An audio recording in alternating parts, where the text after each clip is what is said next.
Hello everyone, my name is Dastan and welcome back to my channel. Men күндө жумушка барам. I'm going to work every day. No. Men күндө мектепке барам. I'm going to school every day. No.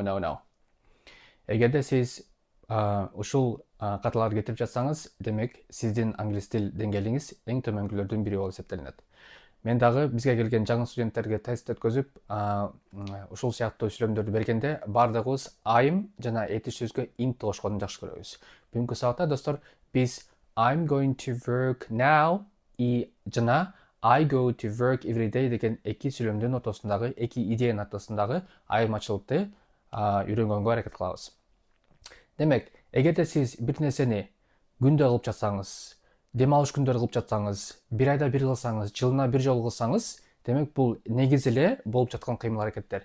Англис тилинде бул нерсеге present simple же болбосо жөнөкөй учурчак деген тема жооп берет. А эгерде сиз бир нерсени азыр кылып атсаңыз, мисалы үчүн сиз азыр мектепке баратсаңыз же жумушка баратсаңыз, анда сиз present continuous азыркы учурда болуп жаткан кыймыл аракетке жооп берүүчү теманы колдоносуз. Мен күндө жумушка барам. I go to work every day. Мен азыр жумушка баратам. I'm going to work now.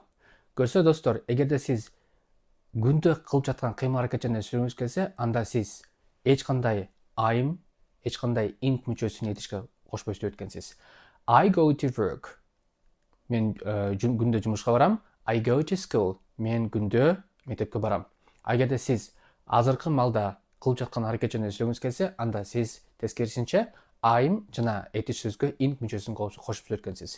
Мисалы үчүн кайрадан мен күндө жумушка барам. I go to work every day. Мен азыр жумушка бара жатам. I'm going to work now. Эгерде сен күндө жумушка барасың деп айткыңыз келсе, англисче ошол эле формуланы колдонобуз дагы. You go to work every day. Сен күндө жумушка барасың. Сен азыр жумушка бара жатасың деп айткыңыз келсе, анда You are going to work now деп айтасыз. Кээде бизге терс сүйлөмдөр керек.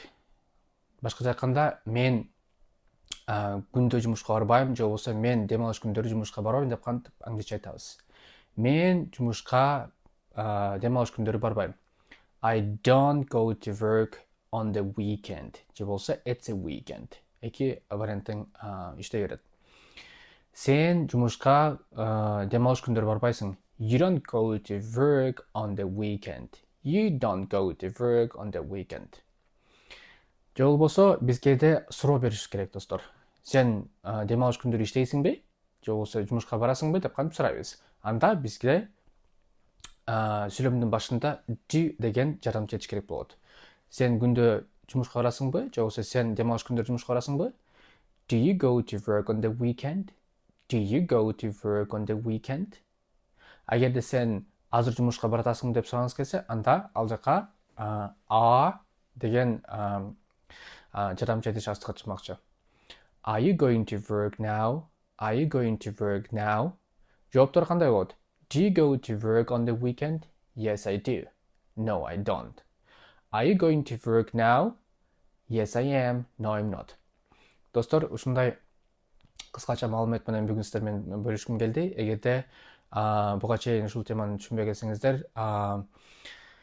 ушул видео сизге жардам берет деген жакшы ой максат менен тарттык. Эгерде бул видеону пайдалуу деп тапсаңыз, анда бул видеодогу маалыматты колдонуп практика кылыңыздар. Азыр болсо мен айткан нерселерди которуп көрүңүздөр.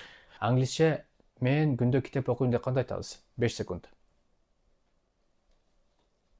Туура жообу I read books every day. I read books every day. Сен күндө китеп окуйсуң? You read books every day. Мен дем алыш күндөрү китеп окубайм деп кантип айтабыз?